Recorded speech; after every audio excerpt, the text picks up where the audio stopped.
Selamat pagi pemirsa, kembali lagi bersama saya Nur Hidayah di iNews Indonesia. Selama 10 menit ke depan, saya akan menemani pagi hari Anda dengan sajian berita terkini dan terpercaya. Langsung saja kita simak berita pertama, yaitu datang dari Sulawesi Selatan mengenai penangkapan 20 orang terduga teroris yang dilakukan oleh Densus 88 Anti Teror Kota Makassar. Di antara 20 penangkapan, 17 diantaranya ditangkap, 1 orang mengalami luka dan 2 orang tewas dikarenakan melakukan perlawanan selama proses penyelidikan. Penangkapan 20 terduga teroris di Makassar. Polri menyebutkan bahwa saat ini masih ada seorang tersangka teroris yang dirawat di Rumah Sakit Bayangkara usai operasi penangkapan yang dilakukan oleh Densus 88 Anti Teror Polri di Makassar, Sulawesi Selatan. Kepala Bagian Penerangan Umum Polri Mabes Pol Ahmad Ramadan menjelaskan Densus tersangka penembakan lantaran memberikan perlawanan saat hendak ditangkap. Dari penindakan Densus 88, 20 orang teroris, 17 diantaranya diamankan, 1 orang luka tembak atas nama I, sementara 2 orang meninggal dunia.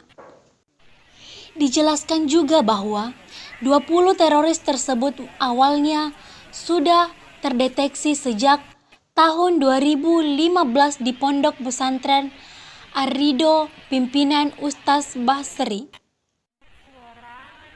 Selain itu, para tersangka juga turut membantu buronan Andi Baso yang turun beraksi dengan mengebom gereja Oikumene, Samarinda beberapa tahun yang lalu. 20 terduga teroris tersebut yang telah diamankan oleh kepolisian sudah ditetapkan sebagai tersangka.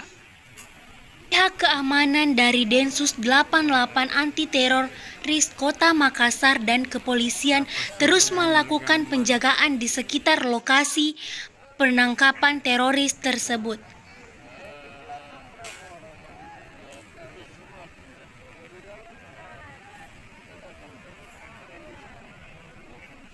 Penjagaan dan keamanan terus dilakukan untuk mengantisipasi terjadinya anarkis dan akan dilakukan olah TKP tempat kejadian.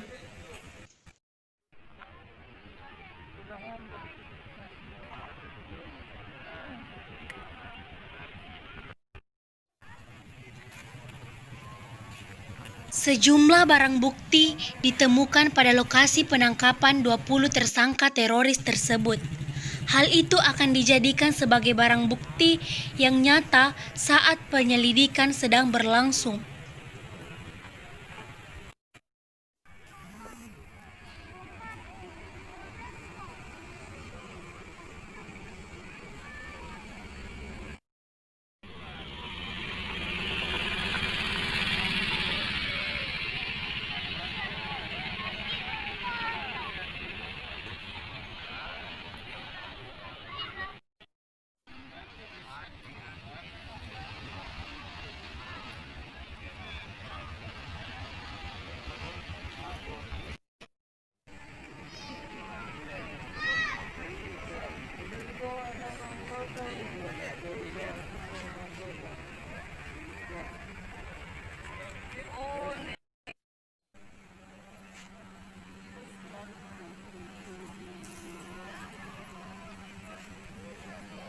Informasi selanjutnya datang dari perkembangan kasus video syur yang melibatkan artis Gisel Anastasia, di mana artis Gisel Anastasia telah ditetapkan sebagai tersangka. Namun pihak penyidik menyatakan bahwa Gisel Anastasia tak ditahan dikarenakan alasan kemanusiaan dan memiliki anak berusia 4 tahun. Penyanyi Gisel Anastasia yang tersandung kasus video pornografi yang telah beredar di sosial media akhirnya mendatangi Polres Metro Jaya untuk melakukan penyelidikan lebih lanjut. Diketahui bahwa Gisel Anastasia telah ditetapkan sebagai tersangka oleh pihak kepolisian. Pada kesempatan ini dia pun meminta permohonan maaf. Dan mohon maaf sekali lagi untuk seluruh masyarakat Indonesia dan untuk semua pihak terkait. Saya mohon doanya, mohon dukungan supportnya juga untuk kita bisa menjalani proses ke depan. Meski telah ditetapkan sebagai tersangka, Gisel Anastasia tidak melakukan penahanan dan tidak ditahan. Hal itu dijelaskan oleh dua alasan, yaitu alasan kemanusiaan dan karena memiliki anak berusia 4 tahun. Hal itulah yang menjadi pertimbangan kepolisian untuk tak menahan Gisel Anastasia.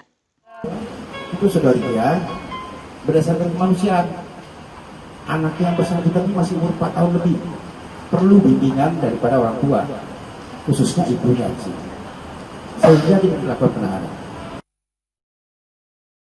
Meskipun tidak dilakukan penahanan, kebebasan Gisel tetap kebebasan bersyarat dan proses hukum akan terus berlanjut. Dia bersama dengan rekannya MYD akan terus melakukan lapor 2 kali seminggu.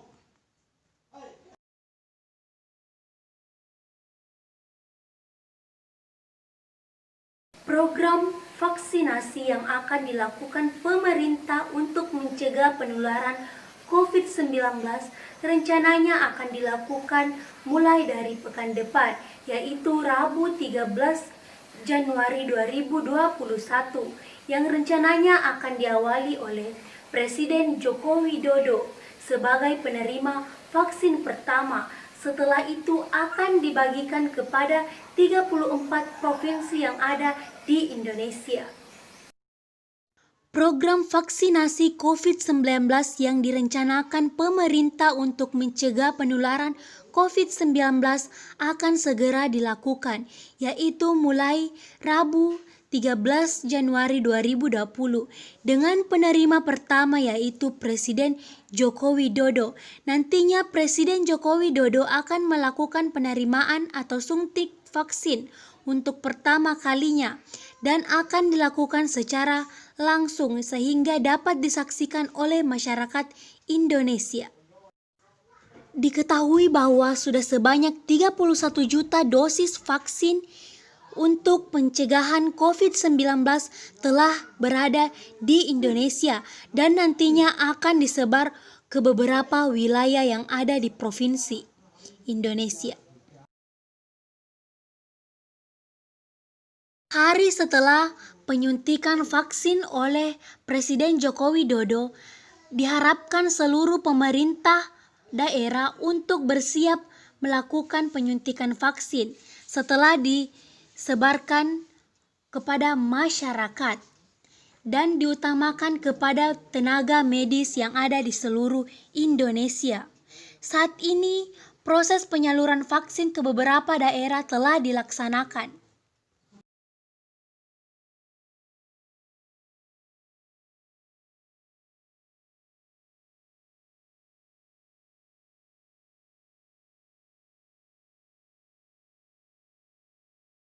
Gunadi Sadikin menyatakan untuk semua kepala daerah, para gubernur mempersiapkan vaksinasi di tanggal 14 dan juga 15. Jadi satu hari setelah Presiden Joko Widodo divaksinasi, keesokan harinya akan dilakukan vaksinasi serentak di semua daerah, khususnya di ibu kota provinsi.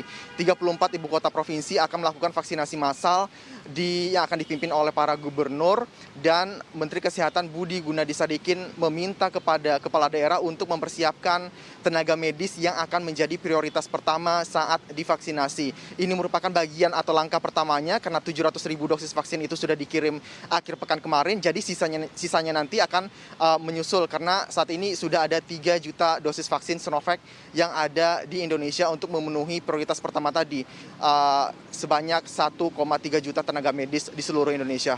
Ibrahim. Informasi tersebut merupakan informasi terakhir yang dapat saya sampaikan pada pagi hari ini. Saya Nur Hidayah dan rekan yang bertugas mengucapkan selamat beraktivitas, tetap patuhi protokol kesehatan dan sampai jumpa.